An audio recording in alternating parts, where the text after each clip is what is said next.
Butibori MIDC में सभी नियमों को ताक पर रखकर कंपनियां शुरू। बूटीबोरी एमआईडीसी का कोरोना को हल्के में लेना हो सकता है खतरनाक। प्रशासन व एमआईडीसी इस लापरवाही की बड़ी वजह। बूटीबोरी में आ सकता है कोरोना का घोर संकट। जहां एक तरफ नागपुर शहर कोरोना का हॉटस्पॉट होते हुए भी रोज नागपुर से बूटीबोरी में लोग आना जाना करते हुए नजर आ रहे हैं, लेकिन पुलिस एवं प्रशासन की लापरवाही का आलम चुपचाप देख रही है। कहीं कोई कंपनी में कोई कार्यवाही नहीं। यही रहा तो बूटीबोरी में एमआईडीसी में आवाजावी करने वालों के साथ बूटीबोरी शहर के लोगों के लिए भी परेशानी खड़ी हो सकती है।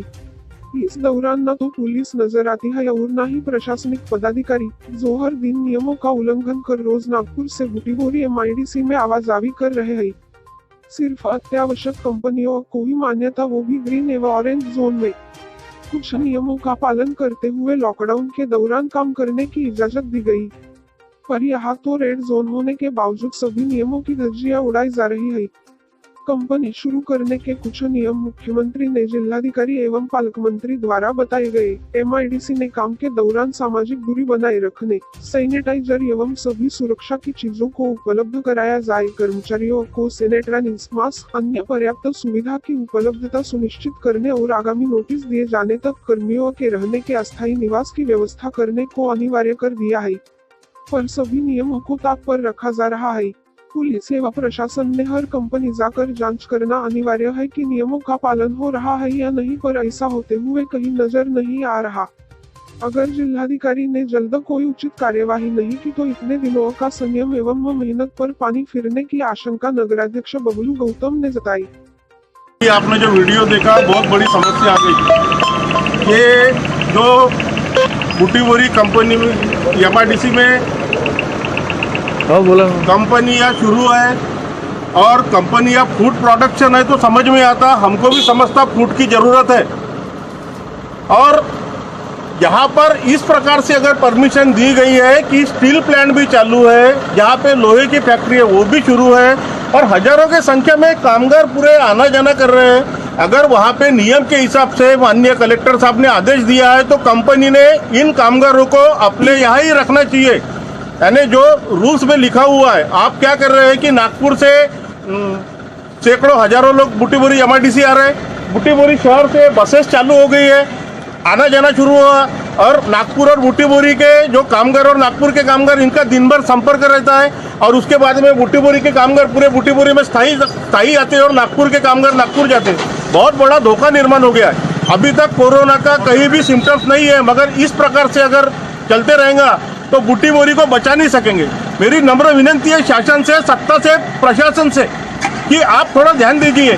फूड प्रोडक्शन है, हम समझ सकते, लेकिन ये आप फूड प्रोडक्शन के साथ में अगर पूरी की पूरी 300 कंपनी अगर शुरू कर देंगे तो क्या होगा इस शहर का, क्या होगा? 1 लाख लोग रहते हैं इस परिसर में, क्या होगा इस शहर का?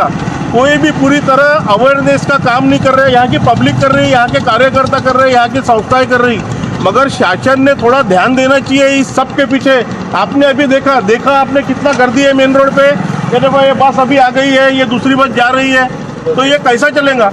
और हमारा प्रश्न एक ही है, हमको समझता है कि इंडस्ट्रियल एरिया कंपनी शुरू रहना चाहिए, मगर फूड कंपनी के साथ साथ अगर आप स्टील प्लांट और अदर बाकी सभी कंपनी अगर आपको शुरू रखना है तो जो नियम बताए आपको नियम की पूर्ति करना चाहिए। आपने कामगारों को सिक्योर करना चाहिए, उनको स्थायी करना चाहिए वहाँ पे।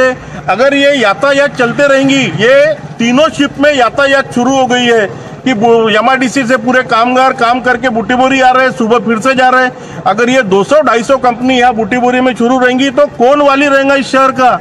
इन बच्चों का क्या होगा? इन 1 लाख लोगों का क्या होगा? और इन कामगारों का भी क्या होगा? कामगारों पे जबरदस्ती की जा रही है, उनकी इच्छा नहीं रहने के बाद भी उनको ब्लैकमेलिंग किया जा रहा है, उनको काम से निकालने की धमकी दी जा रही है। तो इस प्रकार से अगर ये तो हुकुमशाही हो गई, तो ये हुकुमशाही से थोड़ी चलेगा। यहाँ तो मर जाएगा, ये शहर मर जाएगा पूरा। यार थोड़ा मदद कीजिए, आप कुछ भी करो। मैं शासन से विनंती करता हूँ कि हम बार बार सूचना देने के बाद भी यहाँ पे परमिशन दे दी गई है, पूरे स्टील प्लांट शुरू है, फूड कंपनी के अलावा सभी प्लांट की परमिशन देना शुरू हो गई। तो क्या कर रहे हैं आप? तो कामगारों का भी भविष्य पूरा ये कर रहे हैं, वो भी खतरे में डाल रहे हैं उनका भविष्य। मेरी नम्र विनंती है कि ऐसा मत करो। अगर ऐसा हुआ तो ये शहर को नहीं बचा सकेंगे। इतनी मेहनत ले रहे हैं सब लोग, शहर को बचाने के लिए रात दिन एक कर रहे हैं। अभी तक यहाँ कोई कोरोना का सिम्टम्स नहीं है, लेकिन अगर ऐसा रहे तो इसका दोषी कौन रहेगा? ये सब चीज का दोषी रहेगा कौन? जिन्होंने परमिशन दिया उन्होंने देखा क्या कि ये कंपनी उस प्रकार से नियम का पालन कर रही है? ये देखा क्या उन्होंने आके? क्या सिर्फ परमिशन देने का काम कर दिया? तो इस प्रकार से इतने बड़े लॉकडाउन में अगर आना जाना यातायात बढ़ गई, आप मेन रोड पे गर्दी देखो आप कामगारों की। तो मेरी विनंती है, कृपया इस शहर को बचाइए। अगर आपने परमिशन दिया है तो उसका निरीक्षण भी कीजिए, किस प्रकार से परमिशन का पालन कर रही है कि नहीं कर रही कंपनी, बराबर कामगारों को पेमेंट दे रही है कि नहीं। आज 80% कंपनी ने कामगारों को पेमेंट नहीं दी है यार, पगार नहीं हुआ है कामगारों का, कंपनी ने हाथ खड़े कर लिए है। सरकार को लग रहा है कि हमने नियम कायदे निकाल दिए, पगार मिलेगा, कामगार घर में बैठेंगे तो, मगर किसी भी कंपनी ने पगार नहीं दी। 2-3 कंपनी छोड़ दिया तो सभी 80% कंपनी ने कामगारों को पगार नहीं दी।